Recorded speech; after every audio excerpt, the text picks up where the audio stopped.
Hello friends, world population day भारतीय वासियों को बहुत बहुत बधाई। दुनिया में आज हम पॉपुलेशन में सबसे नंबर 1 पर हैं। चाइना को भी पीछे छोड़ दिया है। क्या खुश होने की बात है? ठीक है, हम प्रोग्रेस ठीक कर रहे हैं। हमारा बर्थ रेट पहले से घटकर 1.9 हो गया है, बट अभी भी काफ़ी कुछ करना बाकी है। ज़्यादा पॉपुलेशन होने के साइड इफ़ेक्ट्स हम अपनी रोज़मर्रा ज़िंदगी में रोज़ देख रहे हैं। हर जगह भीड़ है, सड़कों पे ट्रैफिक जैम है और हम अपने पर्यावरण को उतना ही नुकसान पहुंचा रहे हैं। क्या करना होगा? मेल और फीमेल के जो कॉन्ट्रासेप्टिव मेथड्स हैं उनका इस्तेमाल करना जुडिशियली सीखना होगा। कब, कहाँ, कौन सा गर्भ निरोधक साधन का इस्तेमाल करना है, ये अपनी गायनेकोलॉजिस्ट से समझना है।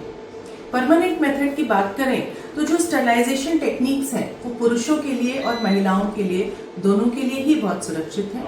महिलाओं में हम लैप्रोस्कोपी विधि से करते हैं, मात्र छोटे छोटे छेद सुबह भर्ती कर शाम को डिस्चार्ज कर सकते हैं। पुरुषों में भी ये डे केयर प्रोसीजर है। आप आइए, ऑपरेशन कराइए और मात्र 4-5 घंटे बाद घर वापस जा सकते हैं। किसी भी तरीके की दोनों ही ऑपरेशन में कमजोरी का ना पुरुषों को ना महिलाओं को सामना करना पड़ता है। अब आते हैं टेम्परेरी मेथड की बात करें तो पुरुषों में कॉन्डोम्स ही एकमात्र साधन है।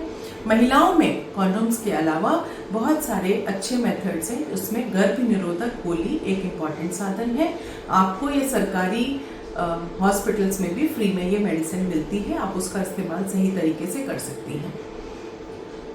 आज गर्भ निरोधक गोली कई प्रकार की आती है। किस एज ग्रुप में किस प्रकार की गर्भ निरोधक गोली का प्रयोग करना है, ये आपको अपनी डॉक्टर से समझना होगा। कोशिश करूंगी कि अगले वीडियो में इसके बारे में डिटेल में एक बात करेंगे। इमरजेंसी पिल या कॉन्ट्रासेप्टिव पिल भी मार्केट में है, लेकिन इनका भी सही समय पर इस्तेमाल करना जरूरी है।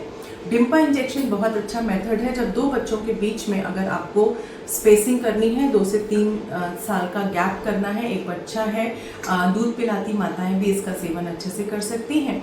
और इसी की ही कुछ गोलियां भी आती हैं जो आप लगातार ले सकती हैं, जिसको हम लोग प्रोजेस्टेरॉन ओनली पिल्स कहते हैं। तो जब बच्चा 1.5 महीने का हो जाए, लगातार एक गोली खाते रहिए जब तक कि आपको दूसरा बच्चा नहीं चाहिए। तो डिम्पा इंजेक्शन और पीओपी पिल्स जो है बेसिकली जब दूध पिलाती माताओं के लिए एक सुरक्षित विकल्प है।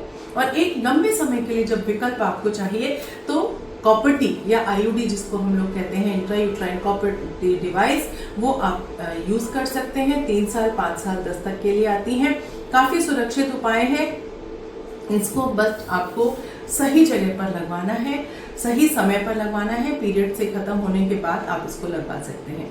ये वो कुछ मेथड्स हैं जिनके अलावा आजकल गवर्नमेंट के इम्प्लांट्स भी आ रहे हैं और भी कुछ नई चीजें आ रही हैं। अच्छा ये होगा कि हस्बैंड और वाइफ बैठकर डिसाइड करें, डॉक्टर से मिलें और किसी न किसी कॉन्ट्रासेप्टिव मेथड का इस्तेमाल करें।